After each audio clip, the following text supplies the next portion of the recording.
رحم اللہ عنکر الفاتحہ.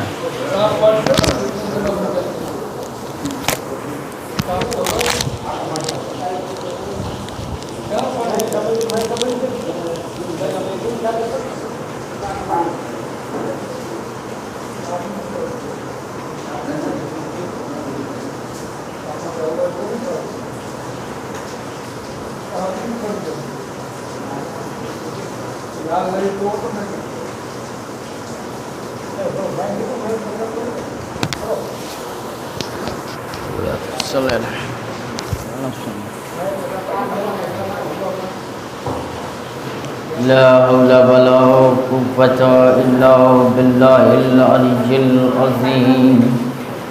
أعوذ بالله من الشيطان الرجيم. بسم الله الرحمن الرحيم. رب اشرح لي صدري ويسر لي أمري واحلل عقدة من لساني يفقهوا قولي. الحمد لله الذي هدانا لهذا وما كنا لنهتدي لولا أن هدانا الله. لقد جاءت رسل ربنا بالحق مولانا مولى الثقلين جد الحسن والحسين أبي القاسم محمد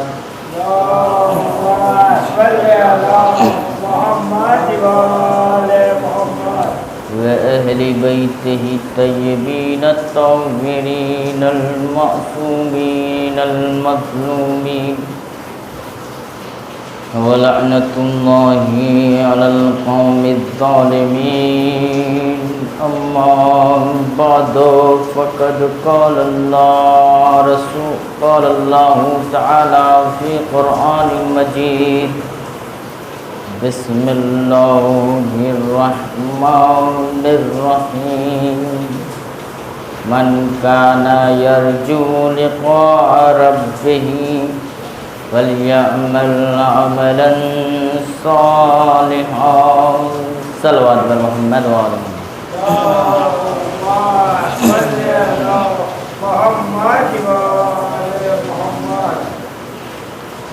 برادران عزیز ملت اسلامیہ، آج محرم کی 5ویں تاریخ ہم مسلسل عزا خانے میں حسین کی ماتم داری کر رہے ہیں اور حسین کو پرسہ دے رہے ہیں. اللہ ہمارے پرسے کو قبول فرمائے. پروردگار عالم ارشاد فرما رہا ہے کہ جس انسان کو یہ احساس ہے کہ اس کو پروردگار کیا جانا ہے، اس سے ملاقات کرنی ہے، تو فَلْيَعْمَلْ عَمَلًا صَالِحًا، بس اسے چاہیے کہ عمل صالح بجا لائے. کیا ہے؟ عمل صالح بجا لائے. اب عمل صالح کیا ہے؟ اب عمل صالح کس حالت میں رہ کر کے کیا جاتا ہے؟ یا تو ایک بہت زیادہ دولت ہو، اس دولت کی حالت میں عمل صالح کیا جاتا ہے، یعنی جب اللہ تعالیٰ آپ کو دولت دے، دولت میں سے فقیروں کو، مسکینوں کو، غریبوں کو بانٹ کر کے عمل صالح کیا جاتا ہے. اور ایک طریقہ یہ کہ جب اللہ تعالیٰ آپ کو مال نہ دے، چھوٹے سے مال پر شکر بجا لا کر کے عمل صالح کیا جاتا ہے. 2 طریقے ہو گئے کہ نہیں ہو گئے؟ کم پیسے پر اللہ کا شکر ادا کر کے عمل صالح، زیادہ پیسہ ہو کر کے تقسیم کر کے مساکین میں عمل صالح بجا لانا، دو طریقہ۔ اب آئیے اہل بیت کے گھرانے میں ہم تلاش کرتے ہیں تو اہل بیت کا گھرانہ وہ ہے کہ جس گھرانے میں اللہ نے نہ مال دیا ہے نہ دولت دیا ہے، کچھ بھی نہیں دیا، لیکن ان کی زندگی کیسی ہے۔ جب مولا کائنات ایک راستے سے جا رہے تھے تو راستے میں چلتے چلتے ان کی جوتی ٹوٹ جاتی ہے۔ اب جیسے ہی جھکے جوتی کو سلنا چاہا، سامنے سے میثم تمار آ جاتے ہیں، کہتے ہیں کہ یا مولا، یا آقا، آپ ہمارے مولا ہیں، زمانے کے مولا ہیں، آپ جوتی سلیں گے؟ کہا کہ میثم میں جوتی سلوں گا، یہ میری جوتی ہے۔ جناب میثم نے کہا یا مولا لائیے مجھے دیجیے، جوتی میں سلوں گا۔ اب جیسے ہی جناب میثم نے جوتی سلنا شروع کی مولا کائنات کی، تو بے ساختہ کہا کہ یا مولا، آپ اتنی خراب جوتی استعمال کر رہے ہیں کہ جو جگہ جگہ سے پھٹی ہوئی ہے، مولا میرے بس میں نہیں ہے کہ میں آپ کی جوتی سلوں، یہ آپ ہی کی بس میں ہے کہ جو آپ جوتی کو سل سکتے ہیں۔ پھر عزیزان گرامی، پھر مولا نے کہا ہے میثم، کیا تم اس دنیا کو جانتے ہو یہ جوتی کتنی خراب ہے، کتنی پرانی ہے، لیکن کیا تمہیں پتہ بھی ہے کہ جس زندگی میں ہم جیتے ہیں، جس دنیا میں رہتے ہیں، وہ دنیا اس جوتی سے بھی بدتر ہے؟ کیا اتنی خراب جوتی، اس کے بعد بھی پروردگار عالم کے مولا کہہ رہے ہیں میثم یہ جوتی جو تم دیکھ رہے ہو اتنی بدتر ہے، ٹوٹ گئی ہے، خراب ہو گئی ہے، سلنے کے قابل نہیں ہے، لیکن یاد رکھو جس زندگی میں تم سانس لے رہے ہو، یہ دنیا دیکھ رہے ہو، یہ خواہشات کی دنیا اس جوتی سے بدتر ہے۔ اب تم اس دنیا سے دور رہ کر کے زندگی گزارنا، اگر تم اس دنیا سے منسلک ہو کر کے زندگی گزارو گے تو اس جوتی سے بھی بدتر ہو جاؤ گے، اور اگر دنیا سے ہٹ کر کے پروردگار الہی کی بارگاہ میں عمل صالح بجا لاؤ گے تو تم اس دنیا سے اچھے اور عمل صالح اور عالم اور مومن متقی پرہیزگار کہلا جاؤ گے۔ ایک صلوات پر محمد والے محمد پہ۔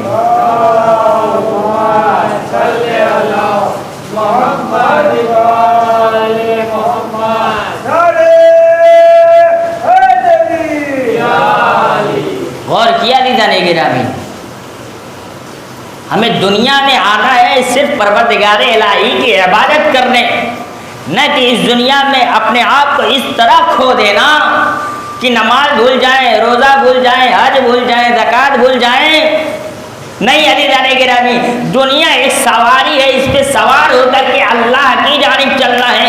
اس کو صرف اتنا ہی تک محدود رکھیے جتنا آپ ایک گاڑی کو استعمال کرتے ہیں۔ یہاں سے اگر آپ کو مہوا جانا ہے تو آپ صرف استعمال کے قابل لے کر آتے ہیں، اتنا ہی استعمال کرتے ہیں۔ جب آپ مہوا پہنچ جاتے ہیں تو گاڑی آپ ایک کنارے کھڑی کر دیتے ہیں، پھر اپنے کاموں میں مشغول ہو جاتے ہیں۔ اسی طریقے سے یہ دنیا ہے، دنیا ایک گاڑی کے مانند ہے، آپ اتنا ہی استعمال کریے جہاں تک آپ پہنچ جائیں، اتنا استعمال نہ کریے کہ آپ گاڑی ہی تک پھنسے رہیں اور کسی مقام تک نہ پہنچے۔ عزیزان، اسی گاڑی کے استعمال پر آپ اسی گاڑی میں لگے رہیں گے تو آپ گاڑی ہی تک پہنچیں گے، لیکن عزیزان گاڑی سے چھوڑ کر کے جب اپنے گھر وطن جائیں گے، کاروبار کریں گے تو کاروبار میں کامیاب ہوں گے۔ اسی طریقے سے یہ دنیا ہے، جب آپ دنیا کو چھوڑ کر کے بارگاہ الہی میں آئیں گے، عمل صالح بجا لائیں گے، اللہ کی عبادت کریں گے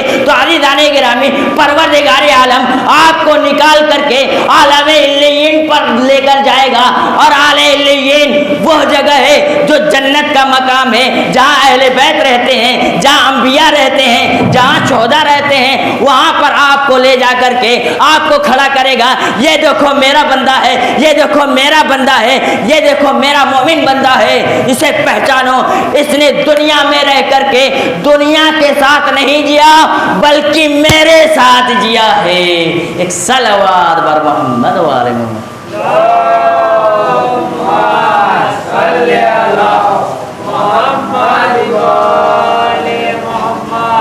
غور کیا دیدہ نہیں ہے؟ بس گاڑی یہ صرف ایک ذریعہ ہے ایک مقام تک پہنچنے کا، اسی طریقے سے یہ دنیا ہے ایک مقام تک پہنچنے کا ایک ذریعہ ہے۔ صرف اتنا ہی آپ تعلق رکھیں، اتنی ہی دوستی رکھیں جتنا آپ کا کام چلے۔ پھر عزیزان گرامی آئیے، کیا موضوع تھا؟ موضوع چل رہا تھا من کان یرجو لقاء ربہ۔ اب جس کو یہ احساس ہے کہ اس کو اپنے پروردگار سے ملاقات کرنا ہے تو اسے چاہیے کہ عمل صالح بجا لائے۔ اب ایک کڑی اور آئیے، اللہ سے قریب کیسے ہو جائے؟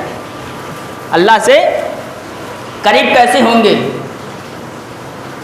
اور ہم عموماً دیکھتے ہیں کہ فلاں آدمی بہت بدماش قسم کا ہے، چوری ڈکیتی کرتا ہے، اور جب وہ مر جاتا ہے ہم احساس کرتے ہیں کہ ہم اس کے جنازے میں نہیں جائیں گے۔ کیا؟ اس کے جنازے میں نہیں جائیں گے۔ اب اس کے بعد کیا ہوا؟ ہم یہی احساس کرتے ہیں کہ نہیں ہم اس کے جنازے میں نہیں جائیں گے۔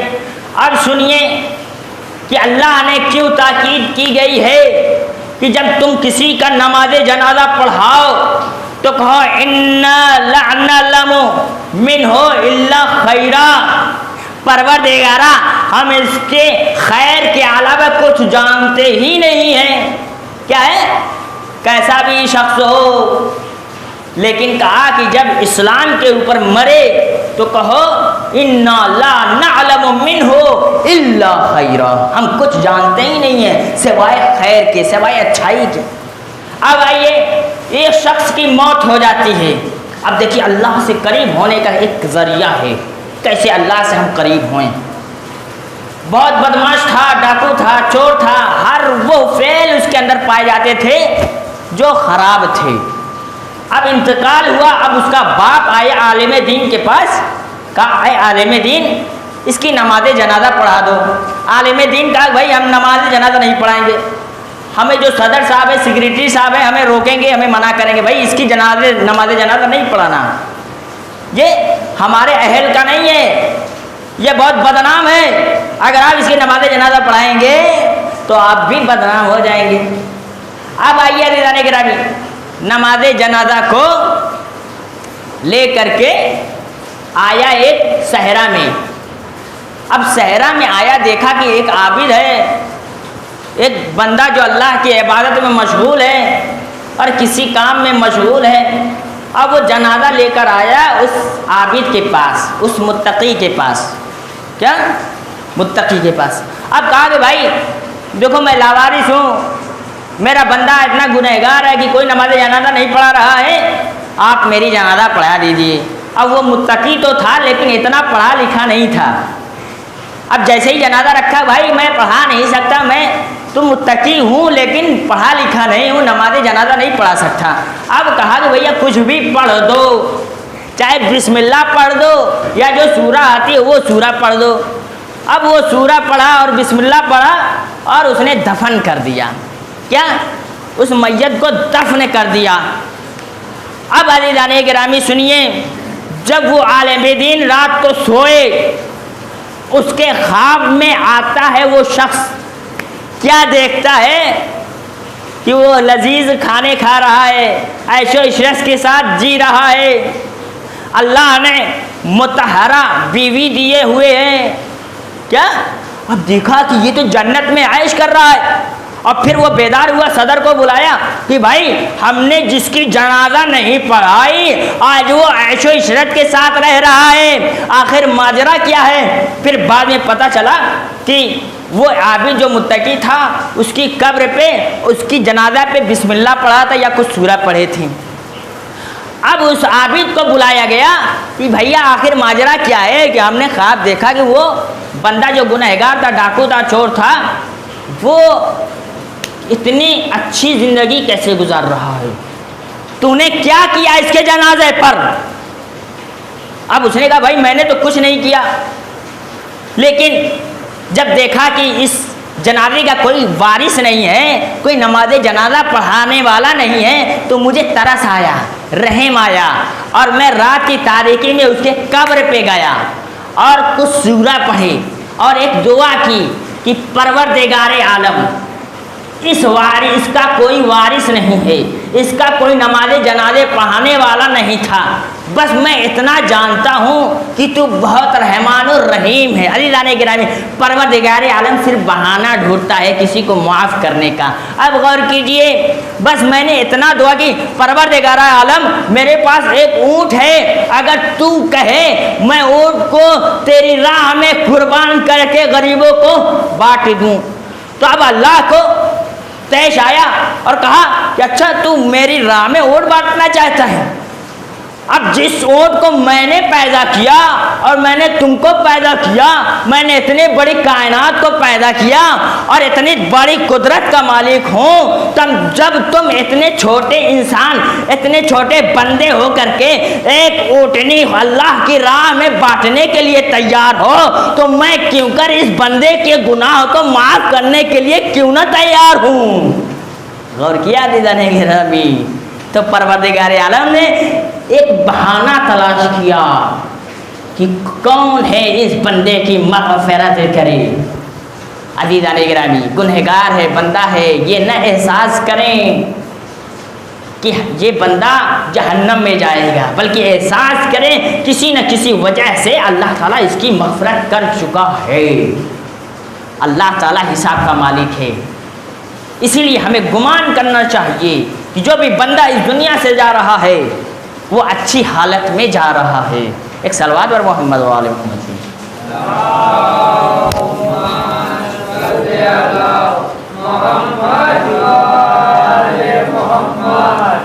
اب آئیے، اتقوا اللہ یعلکم اللہ، تقوی اختیار کرو۔ اللہ سے قریب ہونے کا ایک راستہ یہ ہے کہ جب تم تقوی اختیار کرو گے تو صاحب عزت بن جاؤ گے۔ یعلکم اللہ، اللہ تمہیں سکھائے گا، اللہ تمہیں سبق پڑھائے گا، اللہ تمہیں علم دے گا جب تم تقوی حاصل کرو گے۔ اب دیکھیے، ابن سیرین ایک بہت بڑے خواب کے تعبیر بتاتے تھے۔ اپنے زمانے میں جو لوگ بھی آتے تھے وہ خواب کی تعبیر بتاتے تھے۔ ایک شخص آیا، کہا کہ میں نے کیا ہے خواب یہ دیکھا کہ میں لوگوں کا منہ بند کر رہا ہوں۔ کہا کہ اس خواب کی تعبیر یہ ہے کہ تم اذان صحیح ٹائم سے نہیں دے رہے ہو۔ پھر ایک دوسرا آیا کہ بھائی میں نے یہ دیکھا کہ میں اذان دے رہا ہوں۔ اب اس نے کہا کہ تم حج پہ جانے والے ہو، اس خواب کی تعبیر کی ہے۔ تو کیا ہے، ایک انسان جب تقوی کی حالت پہ ہو جائے تو اچھی سے اچھی تعبیر وہ بتا دیتا ہے، کسی بھی خواب کی تعبیر وہ بتانے کے در پہ ہو جاتا ہے۔ اسی لیے ہمیں چاہیے کہ اللہ سے تقوی اختیار کریں۔ اللہ کے قریب ہونے کے لیے سب سے پہلا طریقہ یہ ہے کہ ہم تقوی اختیار کریں۔ ایک جگہ ارشاد ہوا نا کہ انا اکرمکم عند اللہ اتقاکم، تم میں سب سے بہتر انسان وہ ہے، سب سے صاحب عزت وہ انسان ہے جو تقوی اختیار کرے۔ غور کیا آپ نے؟ اب آئیے ابن سیرین، پھر زحمت تمام کر دوں گا۔ ابن سیرین جو تھے بہت متقی پرہیزگار تھے، وہ ایک دکان میں کام کرتے تھے۔ کیا؟ کپڑے کی دکان میں کام کرتے تھے ایک مالک کے یہاں۔ اب ایک لڑکی آتی ہے اس دکان پہ، کپڑا خریدتی ہے، وہ بھی دے دو یہ بھی دے دو، اتنا سارا مال اکٹھا کر دیا کہ اس کے پیسے کم پڑ گئے اور تھیلا کم پڑ گیا۔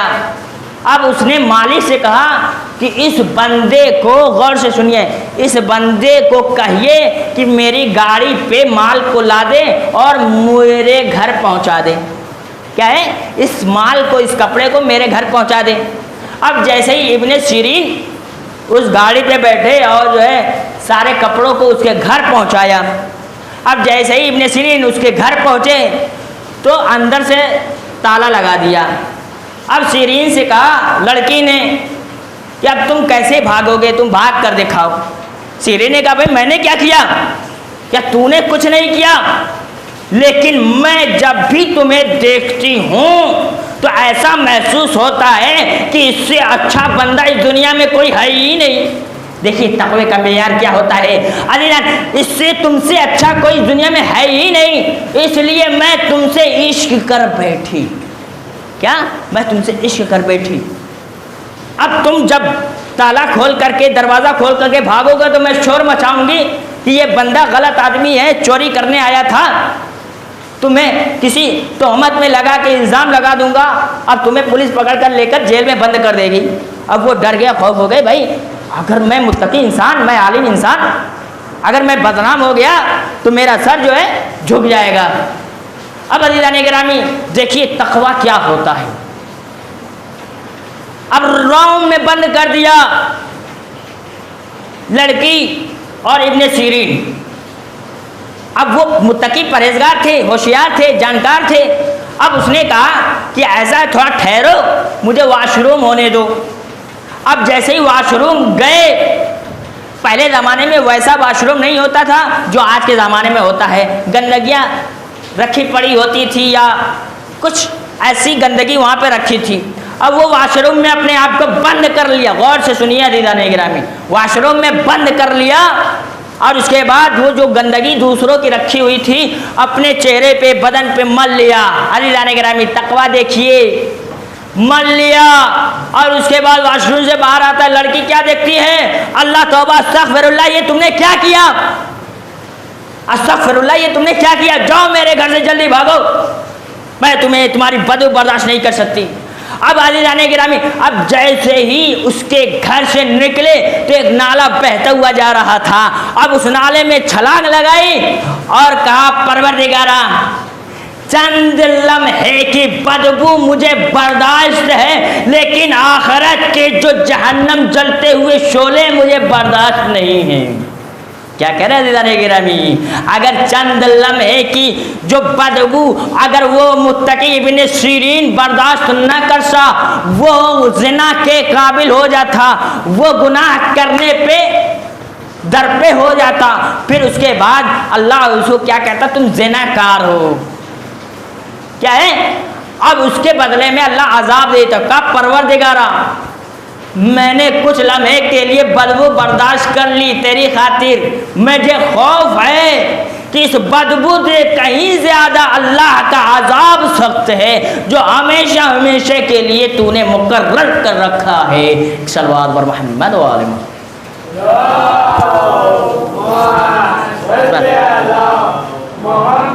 بس تمام ہو گیا, وقت تمام ہو گیا. بس عزاداران مظلومی کربلا, آئیے کربلا کے میدان میں آتے ہیں. ہم مسلسل پرسہ دے رہے ہیں,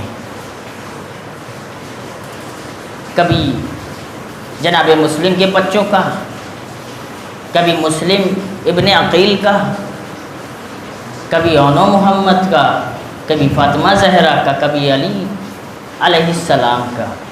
عزاداران مظلوم کربلا,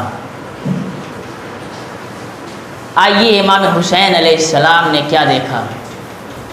عباس قلم کاغذ لاؤ, میرا حبیب نظر نہیں آ رہا ہے, لاؤ مجھے, میں اس کے نام ایک خط لکھتا ہوں اور قاصد کے ذریعے حبیب کے گھر پہنچا دو. کہو کہ مولا تمہارا انتظار کر رہا ہے. عزاداران مظلوم کربلا, حبیب امام حسین کے دوست تھے, علی کے بھی صحابی تھے, رسول اللہ کے بھی صحابی تھے. عزاداران مظلوم کربلا, اب جیسے ہی قاصد آتا ہے حبیب ابن مظاہر کے گھر, دق الباب کہتا ہے, کہا حبیب دروازہ کھولو. کہا کون؟ کہا میں حسین کی طرف سے قاصد آیا ہوں, خط لے کر آیا ہوں. اب جیسے ہی امام کا نام سنا, دسترخوان پہ بیٹھا ہوا تھا عزاداروں, بیوی کے ساتھ کھانا کھا رہا تھا, لیکن کیا ہوا, وقت کا امام بلا رہا ہے, وقت کا امام قاصد بھیجا ہے, کیوں نہ امام کے نام پہ اٹھے, تڑپے اٹھے, کہا آؤ آؤ تم بھی میرے ساتھ کھانا کھاؤ, کیا لے کر آئے ہو. عزاداران مظلوم کربلا, ایک خط دیکھا, امام نے حبیب ابن مظاہر کے نام لکھا. کیا لکھا تھا کہ الی رجل فقیہ ابن حبیب ابن مظاہر, اے میرے حبیب دوست, میں حسین تمہیں خط لکھ رہا ہوں. اے حبیب میں کربلا کے میدان میں یک و تنہا ہوں، اے حبیب مجھے فوجوں نے کربلا کے میدان میں گھیر رکھا ہے، اے حبیب مجھے تیری ضرورت پڑی ہے۔ عزاداران مظلوم کربلا ایک جملہ کہتے، حسین کیا سن سکو گے عزادارو؟ ایک جملہ کیا کہتے، اے حبیب ارے صرف میں ہی تنہا نہیں ہوں، ارے میری بہنیں بھی آئی ہوئی ہیں، وہ بھی تنہا ہے، ارے میری بہنیں چھوڑو، ارے 4 سال کی بچی سکینہ بھی آئی ہے، وہ بھی کربلا کے مقتل میں تڑپ رہی ہے۔ عزاداران مظلوم کربلا اب جیسے ہی حبیب نے امام کا خط پڑھا، ارے گھبرانے لگے، اے بی بی میں اس بڑھاپے کے عالم میں کیا کروں، میں کیسے امام کے آواز پہ لبیک کروں، کیسے میں مقتل میں جاؤں؟ عزاداران مظلوم کربلا روایت نے لکھا، حبیب کی بیوی نے کہا، اے حبیب ارے مولا نے بلایا ہے، اگر تم نہیں جاؤ گے تیری بیوی چوڑیوں کو نکال کر کے حسین کی مدد کرنے کو جائے گی۔ اجرکم اللہ، اجرکم اللہ۔ عزادارو آپ کو کسی غم میں نہ رلائے سوائے مظلوم کربلا کے۔ اس کے بعد کیا کہا حبیب ابن مظاہر نے، ہائے ہائے حسین اتنا مظلوم ہے کہ عورتیں بھی کہہ رہی ہیں کہ ہم حسین کی مدد کرنے کے لیے جائیں گے۔ عزاداران مظلوم کربلا حبیب ابن مظاہر غلام کو بلاتا ہے، اے غلام یہ گھوڑا لے کر جاؤ، ایک جگہ جاؤ وہاں پہ کھڑے رہنا، میں تمہیں لے لوں گا۔